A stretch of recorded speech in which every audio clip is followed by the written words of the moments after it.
Hey, what's up, YouTube? This is Taylor with Team Wicked, and just wanted to show you guys my deck profile from this week's pre-release event.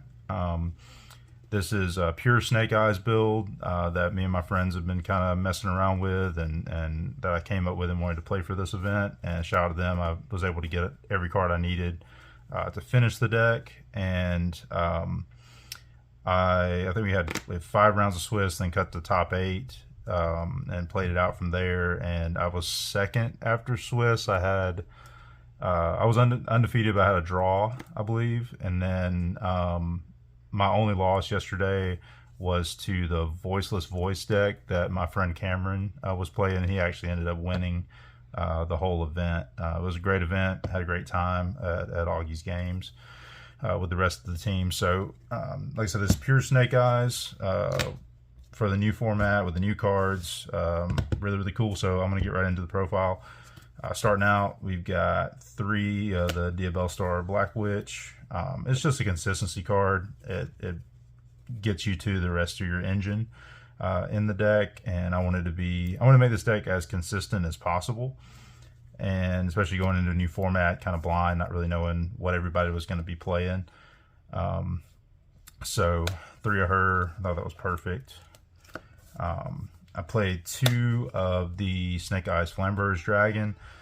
The only time that it wasn't good is when I opened up both of them and no way to play in my game 3 in top 8 against Cameron, and that's what lost me the game. But the deck was pretty consistent. Other than that, I had just one bad hand, basically unplayable hand, which was unfortunate, but it does happen. It's Yu-Gi-Oh.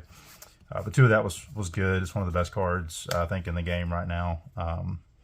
Just being able to recycle cards back out of your graveyard and keep extending with link plays, and then being able to just put a card into the back row from field or grave is really, really good. The card of the format probably is Snake Eye Ash. Nothing much to say about it. Gets you to everything. You want to play 3 of that, especially in pure. 2 Populous. This was 3 until like the night before the pre-release event. I replaced the 3rd one with a 1-for-1, which you'll see later. I don't know if it's correct or not. I wanted to test it. 1-for-1 never came up because I never drew it, but I'm sure it would have been good other than that. But this card's broken. It does everything the deck needs to do. I played 2 Oak, and the only reason is going into a new format, just not knowing perfectly how to play the deck for one, and then not knowing what everybody else is going to play. I wanted to be able to grind with every deck, and this card just lets you, having multiple copies of this card just lets you be able to grind later on into the game. Probably moving forward in the format, you probably only need 1 if you play perfectly, but like I said, new format, I wanted to play 2, and I didn't regret it. I needed it a couple of times yesterday, the second one. And then I played 1 Birch. He's an extender. His effect's good on your opponent's turn too, to tag it and itself out for something from the deck or from hand. And it was good just to extend with. I sided this out a lot, but moving forward, I think I would still play it for the time being. And then for the non-engine kind of monsters, I played 3 Magician Souls. This card is really good when it resolves. It's also in really easy side out going into games 2 and 3. I usually would side 2 of them out and keep 1 just to have a target for dark in the grave if that did come up. It's good to just extend with as a body, and also it draws you cards. It's good in this deck because the Snake Eye cards place cards in your spell and trap zone, and there's spells there, so you can send them off Magician Souls to get draws. So plays into Droll a little bit more, but you'll find out, like playing in this new format, that at least my experience so far is that Droll doesn't really hurt this deck that much if you play correctly and play around it. And then for more non-engine monsters, I decided to play 3 Fenrir. Shout out to my friend Matt in the lab chat on Facebook. This was his idea, and I didn't regret it. Fenrir was great. It just puts a lot of pressure on any board. It forces out a lot of princesses effects in grave. It forces out stuff like SP and everything, just to clear away interruptions so you can continue playing. I think this card's just too good. I'm not really sure why it's still at 3, but the card's amazing. And then I main deck 1 Kurikara Diva Incarnate. This was like one of the MVP cards from yesterday. I cleared up to like 3-4 monsters off of my opponent's field with this card, because during this format, everything's gonna activate. Your opponent's gonna activate card effects on their side of the field during your turn a lot. So Kurikara is going to be live a whole lot this format. So, and it being searchable with Snake Eye Ash is just amazing to be able to just have a clean out to a board. And then I got this up to like 6,000 attack one time, and just with the field spell, the Snake Eye field spell, which I play as well, it makes it, if it clears 3 monsters, it makes it like 7,100 attack, because the field spell will give all level 1 fires 1,100 attack. So really, really good card. Won me a whole lot of games. All right, and then spells. Again, the spell cards, consistency, 3 bonfire. Nothing to say about that. It just makes it really, really consistent. Being able to search Populace if something happens to your Ash, and having this in hand still to keep playing is just amazing. And it searches all the all the smaller Snake Eye monsters. Would keep it at 3 in the pure deck. And then of course wanted, consistency card, just getting you to Witch, being able to recycle your other sinful spells back in the deck and draw a card is really nice. Awesome card. And then I decided to play 2 of the original Sinful Spoils Snake Eye. This is another one of those cards that you can play one of because it's recyclable, you can get it back, but I just wanted this deck to be as consistent as possible going into like I said, a brand new format on pre-release weekend, and I decided to play 2. I would keep it at 2 for me right now. Maybe later on in the format as it develops, going down to 1 of this card. There were a few iterations of the deck that I was messing with that this was at 3. It can kind of clog too much. At 3, I thought 2 was perfect for this weekend. And then one of the Snake Eyes Fill spell, the Divine Temple. This card's great. I searched this card off of Populace way more than I searched this card. It just allows you to play through Nib. It lets you summon cards on your opponent's turn from your back row, and it just boosts your level 1 fire monsters. So there was a lot of times where my opponent, I remember I had one time my opponent attacked into what he thought was like my 900 attack oak, and I was like, that's a 2k, right? And his monster just died, and he scooped the game up because it was over then. So just remember, this card gives all those fire monsters 1100 attack. So I thought this card was really, really good yesterday. All right, and then like I mentioned, I played the 1-for-1. I never saw it. Ideally, it's good to extend. I don't know if I'll play it moving forward. I may test it a little bit in the coming weeks at locals just to see how it goes before we go to Vegas and play the 3v3, so or the YCS. But yeah, 1-for-1 in theory, really, really good. I played Call by the Grave. This card was in my hand all day long. Shout out to the branded player I played in round 2 of the tournament. Sorry, bro. I opened this both games, 1 and 2, and it just instantly just won me the game. He branded in red both times, and I hit his target, and it was just game over. This is also good at hitting all the hand traps of the format, hitting princesses out of the grave to play around that stuff. I hit Garunix a lot, the Fire King deck. I got rid of it.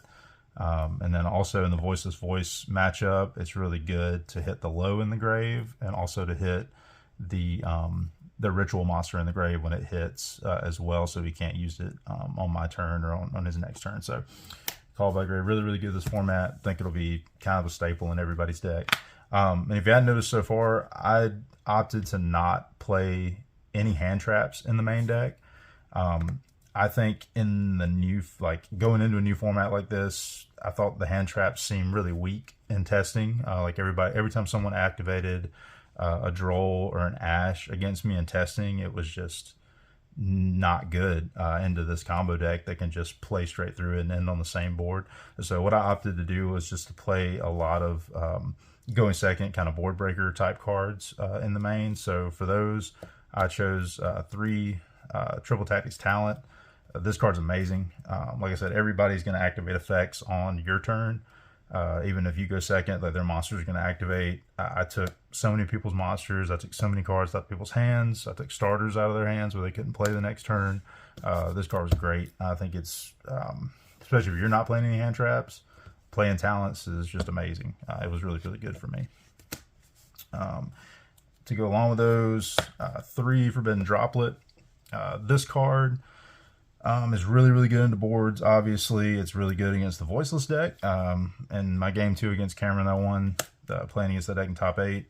This won me the game, hands down. Really, really good. Just getting over cards like even like Dragoons and just a lot of untargetable things.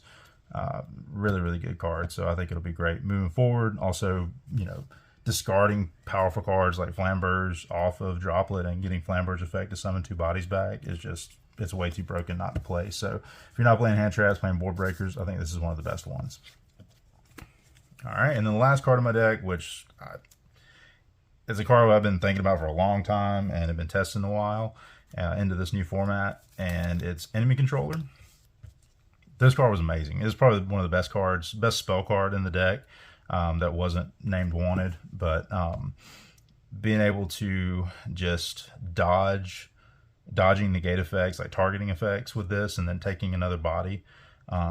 It also kept me alive. Like I played against the new Goblin Biker deck, and he did the play with Beatrice where he sent rollback and then sent my Akashi trap where he could activate on my turn where I couldn't summon anything basically during my turn, but I had one of these in hand and he had enough on board to kill me for the next turn. So I just set this one card and passed, and then this turning a monster into defense mode saved me a turn, and then I killed him through this, and also had a second one, took his Zeus, and that's how I ended the game. So Enemy Controller, really, really good this format. I think it was really, really good for me. So that was the main deck. It was a clean 40 cards. Really happy with the list so far. There's a few things I'll probably change moving forward in testing. But other than that, I thought the deck was really, really nice for me all day. Extra deck, Link Rebo for one of the Link ones. This card's amazing. It does, there's a cool play with Princess where you target a level 1 on your side of the field, fire, and the monster on your opponent's side of the field. You chain Link Rebos and Grave. You get to keep your body because you tribute it away, and Princess will pop and then summon. So that's really good. And then it's just good at dodging other effects after this is in the grave, summoning an Oak or an Ash during your turn, and they try to interact with it, and you just Link Rebo it away. It's also good for getting damage in if you're attacking. Link Rebo, attack in. Really good card. Maybe possibly ban worthy in the future if these level 1 decks continue to be really good. I think this deck's awesome. So Link Rebo was really good. Relinquish Anima, people are bad. They play into the zones, and sometimes it's just not the opponent being bad. It's just the nature of how these boards are built with this new format. A lot of monsters being summoned and a lot of zones taken up. So they're going to summon something into a zone where they can take it with Anima. If anything, this just baits out Princess pops and everything just to clear it so it doesn't take their monster. I thought it was really nice for me. And then into the Link 2s, 1 SP Little Knight. There's an argument to playing 2 of this card in every deck, especially like Cashier is going to be another deck in this format. And but I thought 1 was just fine. I never needed or missed a second one. IP, part of the combo. I opted to play Nightmare Phoenix. I was really scared of cards like Anti-Spell Fragrance because half the deck is spell cards. And cards like Summon Limit, different stuff like that. So Phoenix came up a few times to pop some floodgates and even draw cards. And it's a fire too, so you can summon it if Princess is out. The 2 Charmers, 1 Hida, takes everything this format because everything's fire. Dark also takes everything this format because there's always going to be a witch or an SP in someone's graveyard. Charmers are mandatory. And then I opted to play 2 Princess. This card's crazy. It just lets you do everything. It lets you get back cards. It pops cards on your opponent's turn. It pops cards on your turn. There's OTK combos with this and some of the other rank 4s that I play in the deck as well. This card's broken. Probably should be banned one day. Just not right now. And then I played Celine as well. Being able to pull your witches and stuff back out of your graveyard and you know, continue to extend and play, go into access code, go into the other link 4s that we have in the extra deck. So Celine was great. And then I played 1 Whale. It's just part of the combo, part of your inboard, what you end on. And then I opted to play the Raging Phoenix and Zelantis. This is part of like a OTK combo that clears your opponent's board, and then Reborn's Princess back, and this puts up a ton of damage. Really, really good. And then sometimes that OTK play gets stopped, and I wanted to opt to play access code as well to go along with the Celine. It's just another line that you can go through. Like, I got nibbed going into one of these lines, like into the access code line, and then after I got nibbed, I was able to still extend and do this combo. So it does come up. Those are really good. And then the last one, Appaloosa. I think I made this once all day. I think I made it in round 1 or 2. I think I made it. No, it was round 3. Round 3 against the Fire King deck. I made this and it was really, really, really good. All right, and then my side deck, it's gonna look kind of weird.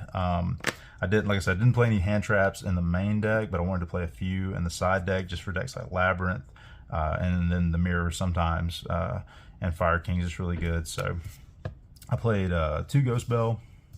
Moving forward, probably 3 of this card in the side deck, if not changing it to the main deck. It was really good all day, being able to stop people's wanteds, being able to stop Garunix from coming out of the graveyard. Just a nice card, and it's Earth, which I think is very important for hand traps to not be either dark or fire in this format, just because they are going to take your cards out. So it being Earth actually comes up in that regard. I played 3 Ash in the side. Kind of goes against that same argument of it's such a powerful card against like Labyrinth, and against Rescue Ace as well, being able to hit their emergency. That I think 3 was fine in the side for that card. And then I was really afraid of the new Goaty deck, and there were like 5 or 6 people out of the 30-something people we had for the tournament playing that Goaty deck because all the cards were cheap, I guess. And I was scared of that deck, so I played 3 Chaos Hunter in the main. In theory, it just beats that deck by itself. But I never played against one of them. I dodged those all day, so I never got to really side this in. I did try siding in it one time against my Rescue Ace matchup, and I just never saw it. Ideal, and in theory, it's good against that deck, but probably just don't side this again. And then I played 2 Thrust. I would probably up this to 3 and add maybe another target instead of the Chaos Hunter. This card was great. And then as targets for that, I played 1 Lightning Storm, 1 of Harvey's Feather Duster, just back row hate, and then I played 1 Daruma Cannon. Daruma Cannon was great. I actually never grabbed this off Thrust. I did hard open it twice going first, and it won me both of those games. Really, really powerful for this format. And then the more back row hate, and for stuff like anti-spell, something quick play, I wanted to have something to chain to those cards. And then also it's just a really clean out to the Fire King board, just hitting their field spell when they've got a field full of monsters. Just flip this or activate this and clears their board, especially when they've already done all their effects. Just being able to get rid of the island, and then it pops their whole board's great, and you just kill them. So maybe 3 of this in the future. I thought it was really, really good. but that's it, guys. Thanks for watching. Just wanted to share my thoughts on the new format, and especially on the Snake Eye deck. I think this is definitely one of the top contending decks of the format moving forward with the new format. But I had a great time playing this deck too. It has a really high ceiling, I think, compared to some of the other decks in the format. So I'm still getting better at playing it, but it's been really good for now. But thanks for watching. I'll see you guys next time.